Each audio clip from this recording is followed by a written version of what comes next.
আপনারা দেখবেন সুন্দর একটা দোকান যেখানে মানুষে তার বিভিন্ন ধরনের আইটেম শীতকালীন আইটেম বিক্রি করছে। সেটা হচ্ছে আপনার দেখেন নুডলসের ব্যবস্থা করা আছে, তারপরে সোয়াবিনের ব্যবস্থা করা আছে।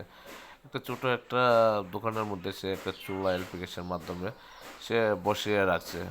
যখন একটা বিক্রেতা সে অবশ্যই এগুলোর ব্যবস্থা করবে।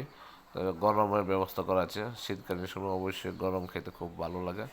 আর সবচেয়ে বড় বিষয়টা হচ্ছে এই জিনিসটা যে আসলে সে একটা ছোটো একটা রিক্সার মধ্যে সে এলপি গ্যাস এবং চুলা রেখে তার দোকানটা খুব সুন্দরভাবে সাজিয়েছে, ঠিক আছে। সে তার মালপত্র নিয়ে যেখানে জায়গায় যেতে পারছে, এটা সবচেয়ে বড় বিষয়। আর বড় বিষয়টা হচ্ছে যে দেখেন কি সুন্দর করে সে দোকানটা সাজিয়েছে, বিভিন্ন ধরনের স্টিকার, খাবারের স্টিকার লাগানো আছে, সে সুন্দর করে খাবারটা পরিবেশন করতে পারছে। আর এখানে সে সসের ব্যবস্থা করা আছে, বিভিন্ন মশলার ব্যবস্থা করা আছে। তারপর হচ্ছে আপনার দেখেন সয়াবিন সে গরম করে দিতে পারছে, নুডলস সে গরম করে দিতে পারছে। এগুলো সবচেয়ে বড় একটা বিষয়, গরম খাবার খুব ভালো লাগে। তো আর একটা বড় বিষয় হচ্ছে যে দেখেন তার রিক্সার মধ্যে সে দোকানটাকে সুন্দর করে সাজিয়ে রাখছে।